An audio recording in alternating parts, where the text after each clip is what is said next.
Hello and welcome back to my channel. And आज की video में हम बात करने वाले हैं अपनी एक पुरानी वीडियो का ही एक तरह से सेकंड पार्ट है जो कि मैंने बनाई थी रियलिटी ऑफ टेलीकॉम के बारे में। और इसमें हम बात करने वाले हैं एफएससी ग्राउंड रियलिटी के बारे में, जिसमें हम आपके जो एफएससी होते हैं आप उनके डेली बेसिस पे ग्राउंड पे क्या क्या इश्यूज़ आते हैं, क्या क्या चीज़ें रहती हैं जो उनको करनी होती हैं, तो उसके बारे में बात करेंगे कि ग्राउंड पे कैसे रियलिटी होती है, क्या काम होता है एफएससी का जो कि उसको डेली बेसिस पे करना होता है। ठीक है, इसके पहले भी जो मैंने वीडियो बनाई है आई थिंक आपने वो देखी होंगी। अगर आपको वो वीडियो पसंद आई है तो आई होप कि ये वीडियो भी पसंद आए और हेल्पफुल साबित हो आपके लिए। ठीक है, तो हम बात करते हैं एफएससी के बारे में। तो एफएससी जॉब रोल जैसा कि आपको पता है वो 24/7 का जॉब रोल है। एंड इसमें आपको ग्राउंड विजिट करनी होती है, फील्ड विजिट करनी होती है टेलीकॉम साइट्स की। और सबसे पहले इस जॉब की आपकी शुरुआत होती है दिन की आपकी कॉल से स्टार्ट होती है, क्योंकि आपकी जो कॉल होती है 24/7 होती हैं। आप सुबह उठते हो तो भी कॉल ही आती है आपको, किसी न किसी अलार्म की या फिर कुछ की, तो ही आपका सुबह होता है। तो एफएससी की जॉब में ये चीज़ है कि आपको सुबह से ही कॉल आती है, रात भर कॉल आती है, तो उससे आपकी सुबह होती है। उस कॉल के बाद फिर आप अपने आप को जो है रेडी करते हो जॉब के निकलने के लिए। खाना अगर बनाते हो, अकेले रहते हो तो आप अपना खाना पीना करते हो। उसके बाद आपको जो है फील्ड विजिट स्टार्ट करनी होती है। आप फील्ड विजिट कैसे आप करते हो, तो आपकी कंपनी आपको एक प्लान देती है, प्रॉपर बिट प्लान बोलते हैं उसको।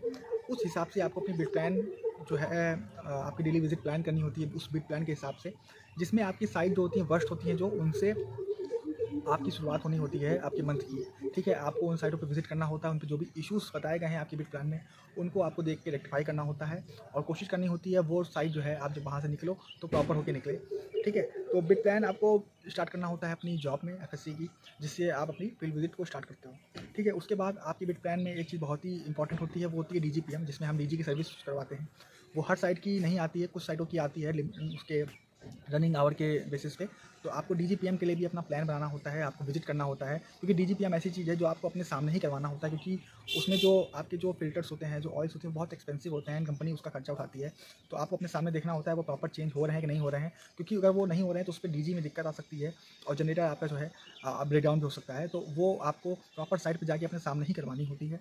ठीक है, उसके बाद आपको क्या करना होता है, आपको जो साइट का पीएम होता है वो भी चेक करना होता है। साइट का पीएम टेक्नीशियन फिल करता है, आप भी फिल कर सकते हो बट टेक्नीशियन फिल करता है, वो उसके मंथली टास्क में होता है। तो वो जब फिल करता है उसको आपको या तो वैलिडेट करना होता है या अप्रूव करना होता है। तो उसको आप प्रॉपर चेक करते हो कि उसने सही भरा है कि नहीं भरा है। अगर सही नहीं भरा है तो आप उसको रिजेक्ट करो और उसको दोबारा भरवाओ, क्योंकि उसमें सारी फ़ोटोज़ लगानी होती हैं और सारी हाइजीन, सारे इक्विपमेंट के सब कुछ लगाना होता है। उसमें बहुत बड़ा फॉर्म होता है, तो उसको आपको चेक करना होता है और उसको आपको जो है क्लोज़ करना होता है मंथली बेसिस पे। ठीक है, ये सब आपका काउंट होता है क्योंकि आपकी परफॉर्मेंस पे, तो आपको ये सब डेली बेसिस पे देखना ही होता है। उसके बाद आपकी जेनरिक टॉक टीटी आती हैं। कोई साइट आपकी डाउन हो गई या लो वोल्टेज लग जाता है तो उस वक्त आपकी साइट का एक टीटी रेस हो जाता है, जो कि टेक्नीशियन पहले फिल करता है, फिर आप फिल करते हो, उसको अप्रूव करते हो कि इसमें आरसी देना होता है। तो वो साइट आपकी डाउन क्यों हुई या फिर उसमें लो वोल्टेज क्यों लगा, तो पहले टेक्नीशियन फिल करता है। अगर आपको उसका रीज़न जस्टिफाइड लगता है तो आप उसको अप्रूव करके आगे भेजते हो, फिर वो आपका मैनेजर देखता है। अगर नहीं लगता है आप विजिट कर सकते हो, वो दोबारा भर के आपको भेजेगा, फिर आप उसको जो है आगे फॉरवर्ड करते हो। ये सब डेली बेसिस पे आपको करना ही होता है। उसके बाद आपके आई मैप पे कई सारे प्रोजेक्ट्स होते हैं जो चल रहे होते हैं इंडस्ट्री टावर्स की, अगर मैं बात करूँ तो जैसे कि कुछ प्रोजेक्ट्स चलते हैं, जैसे कि आपकी अर्थिंग से रिलेटेड प्रोजेक्ट चलते हैं, जिसमें आपकी साइट की अर्थिंग आपको चेक करनी होती है, उसको अपडेट करना होता है। ऐसा प्रोजेक्ट भी होता है, साइट की हाइजीन से रिलेटेड प्रोजेक्ट चल रहे होते हैं। तो जब आपकी साइट पे विजिट करो तो जो भी ऑनगोइंग प्रोजेक्ट है उसको आपको जो है देख के उस साइट में उसको फॉर्म को फिल करके ही निकलना होता है, ताकि जो आपकी साइट है वो आपको दोबारा विजिट करनी ना पड़े। ठीक है, इसके बाद आपको कम से कम 4 से 5 साइटें पर डे विजिट करनी होती हैं। डिपेंड करता है आपके पास कितनी साइट्स हैं और कितना आपकी बिट प्लान में है। आपको उस टेक्नीशियन की पर्टिकुलर साइट्स विजिट करनी है या किसी और टेक्नीशियन की, वो आपको अपना प्लान कर लेना है, बट आपको 4 से 5 साइटें पर डे विजिट करनी है और उसमें जो भी रेक्टिफिकेशन की नीड है उसको आपको करवाना है। कहीं पे आपको बैटरी बैंक एजिंग में मिलेगा, कहीं आपको एसएमपीएस में मॉड्यूल ख़राब मिलेगा। इन सब की आपको टीटी चेक करनी है, रेज़ है कि नहीं रेज़ है। नहीं रेज़ है तो आप रेज़ करो या टेक्नीशियन से रेज़ करवानी है। रेज़ है तो उसमें काम हुआ कि नहीं हुआ ये आपको अपने टेक्नीशियन से पता करना है। उसके बाद वेंडर से पता करना है, एसएमई जो आपके होते हैं या आपके आईएमई हैं उनसे आपको बात करके अलाइन करना होता है टीम को, ताकि ये जो भी काम फंसा हुआ है इसको क्लोज करके ही आप वहाँ से निकलो।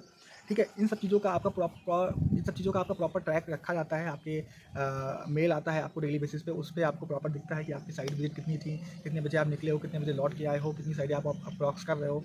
ठीक है, और किन साइटों पे अभी भी इशू आ रहा है जिन पे आप विजिट करके आए हो। ये सब चीज़ें आपको डेली बेसिस पे मेल पे आता है। इसके बाद आपको शाम को एक मेल और आता है जिसमें आपका टेक्नीशियंस और टेलीकॉम साइट्स की परफॉर्मेंस भी आती है कि किस टेक्नीशियन की कितनी साइडें डाउन हो रही हैं, कितना लो वोल्टेज लग रहा है, किसके इशू में क्या डाउन हो रहा है ना। किस में डीजल इशू बताया जा रहा है, किस में लो वोल्टेज लग रहा है, किस में जो लो वोल्टेज गलत टाइम पे लग रहा है। मान लीजिए 46 पे लो वोल्टेज लगना चाहिए तो 47 पे लग रहा है या 45 पे लग रहा है। तो ये सब चीज़ें भी आपको चेक करनी होती हैं और साइड पे जाके आपको बैटरी चार्जिंग परसेंटेज भी ध्यान रखना होता है कि जो गाइडलाइन है उस हिसाब से लगा है कि नहीं लगा है। ये सब चीज़ें आपको अपनी साइट में चेक करनी होती हैं। उसके बाद आपके पास एक मेल और आता है जिसमें आपको जो आपके जो पार्टनर होते हैं उन्होंने अगर आपका DGPM किया है, जो IME के अलावा SME जो होते हैं वो DGPM करते हैं, जैसे महिंद्रा हो गए, तो उनकी भी मेल आपको आती है कि सर ये मैंने आपका DGPM किया है, इसको आप चेक करके अप्रूव करके मेल भेजिए। ठीक है, तो ये सब चीज़ें भी होती हैं। वो तो अब प्रोसेस चेंज हो चुका है, अब सारा IME करता है, बट ये जहाँ जहाँ पे होता होगा वहाँ के लिए चीज़ हेल्पफुल रह सकती है। अभी भी कई चीज़ें और हैं, जैसे कि पेंडिंग साइट्स, मतलब कि आपके जो डेली जो न्यू साइट्स खड़ी होती हैं, डेली तो नहीं बट हाँ न्यू साइटें जो खड़ी होती हैं उनका हैंडओवर अगर नहीं हुआ होता है तो वो साइट किसी टेक्नीशियन के पास नहीं होती हैं। तो उनको भी एक बार आपको देखना पड़ता है कि वो साइट जो है प्रॉपर ओके हो चुकी नहीं हो चुकी हैं, और उनका हैंडओवर आपको टेक्नीशियन को करवाना होता है। ठीक है, ताकि उस साइट में अगर वो डाउन होती है तो वो साइट आपका टेक्नीशियन देखेगा तो उसको सही करवा सकता है। ठीक है, इसके अलावा भी चीज़ें होती हैं, जैसे कि आपके जो टेक्नीशियंस होते हैं वो डीजल्स को रिलेटेड बहुत ही इशू क्रिएट करते हैं। तो आपकी जो साइड में डीजल है वो टैंक में है या फिर किसी डब्बे में रखा हुआ है, रीडिंग के हिसाब से डीजल मिल रहा है कि नहीं मिल रहा है। ठीक है, नहीं मिल रहा है तो आप उसको रिलेटेड आपको लगता है जस्टिफाई आप कर पाते हो कि इतना लीटर डीजल आपका ज़्यादा है या कम है। अगर ज़्यादा है तो आप कम भी करवा सकते हो, कम है तो ज़्यादा करवाने में मेहनत लगती है, क्योंकि वहाँ पे प्रॉपर एनर्जी डिपार्टमेंट बैठा होता है। वो सब चीज़ें आपसे ज़्यादा जानता है और सब चीज़ ज़्यादा आपसे ज़्यादा मॉनिटर करके ही एनालाइज करके आपको डीजल प्रोवाइड करता है। तो ये सब चीज़ें डेली बेसिस पे होती हैं। और डेली बेसिस पे आपको और भी कॉल्स आती हैं, जैसे कि आपके पास अगर कोई साइट है, आपकी कोई दूर साइट है, वहाँ पे किसी को एंट्री चाहिए, तो वो आपका टेक्नीशियन एंट्री दे देता है कुछ केसेस में। बट कुछ इंपॉर्टेंट केसेस होते हैं वहाँ पे आपका जो टेक्नीशियन होता है वो पहले आपसे परमिशन लेता है, उसके बाद ही किसी को एंट्री दिलवाता है। तो वो चीज़ें आपको डेली बेसिस पे देखनी पड़ती हैं। फिर कहीं PTW रेज़ हुआ पड़ा है तो उसको भी आपको क्लोज़ करवाना होता है अपने टेक्नीशियन से कह के। टेक्नीशियन भी कर देता है, कहीं कहीं आप भी जाते हो वहाँ पे भी आप भी कर सकते हो। ठीक है, इन सब के अलावा आपको ये सब भी ध्यान रखना है कि आप जब खुद साइट पे जाओ या आपका टेक्नीशियन या फिर कोई भी अदर मेंबर है जो BSS है या कोई भी, प्रॉपर PPE किट में होना चाहिए। ठीक है, क्योंकि सेफ्टी बहुत इंपॉर्टेंट होती है टेलीकॉम साइड में, क्योंकि टावर लगा होता है, ऊपर कुछ भी गिर सकता है या कुछ भी कभी भी कुछ भी हो सकता है। तो आपके शूज़, आपके हेलमेट, आपकी रिफ्लेक्टिव जैकेट ये सब प्रॉपर होनी चाहिए। ठीक है, ऐसे करके बहुत से केसेस होते हैं जो भी ग्राउंड में आपको डेली बेसिस पे फेस करने पड़ते हैं। इसके अलावा आपको इवनिंग में जब आप लौट के आते हो तो आपको अपने लिए कुछ टाइम मिल जाता है। उसके बाद आपको प्रॉपर मेल पे बैठना होता है, एक्सेल शीट पे बैठना होता है, या फिर जो भी आपका आउटलुक वगैरह होता है उसमें जो भी मेल आते हैं उनको आपको चेक करना होता है। फिर चाहे वो आपके आउटेज से रिलेटेड हो या फिर जो भी आपका साइट से रिलेटेड आगे प्रोजेक्ट को रिलेटेड हो। ठीक है, फिर आपकी कॉल्स भी होती हैं, ऑनलाइन मीटिंग्स होती हैं, डेली बेसिस पे होती हैं, कभी वीकली बेसिस पे होती हैं, जिनको आपको अटेंड करना होता है और उनमें आप सबकी परफॉर्मेंस डिस्कस की जाती है वन बाय वन। तो वो भी आपका एक टास्क होता है जो कि एज अ फील्ड इंजीनियर आपको देखना होता है। इन सब के अलावा आपको खुद का भी एक पूरा बना के रखना पड़ता है, पूरा प्रॉपर एक तरह से मैं उसको अगर बोलूँ तो आपको पूरा परफॉर्मेंस रिपोर्ट कह सकते हैं आपको बना के रखनी पड़ती है अपने टेक्नीशियंस की, ताकि आप उनसे क्रॉस क्वेश्चनिंग कर सको अपने टेक्नीशियन से। प्लस आपसे अगर आप मैनेजर या आपके ओएंडम हेड्स पूछते हैं तो आपके पास भी अपने टेक्नीशियन और साइट की डिटेल होनी चाहिए, ताकि आप उनको प्रेजेंट कर सको, और इसीलिए आपको लैपटॉप भी दिया जाता है।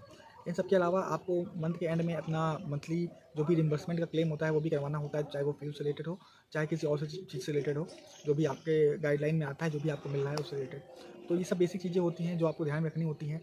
एंड डेली बेसिस पे कुछ ऐसी चीज़ें रहती हैं जो मैंने बताई आपको। आई होप कि आपको ये हेल्पफुल लगे, और अगर कुछ मैंने मिस कर दिया है तो कमेंट करके बताइएगा। और अगर कुछ आपको हेल्प मिली है तो बिल्कुल बिल्कुल आप इसको लाइक, सब्सक्राइब एंड कमेंट करके ज़रूर बताइएगा। तो इस वीडियो में इतना ही, और बाकी वीडियोस अगर आपने नहीं देखी तो बिल्कुल देखिए, और मिलते हैं नेक्स्ट वीडियो में। Thank you so much for watching this video. Bye bye.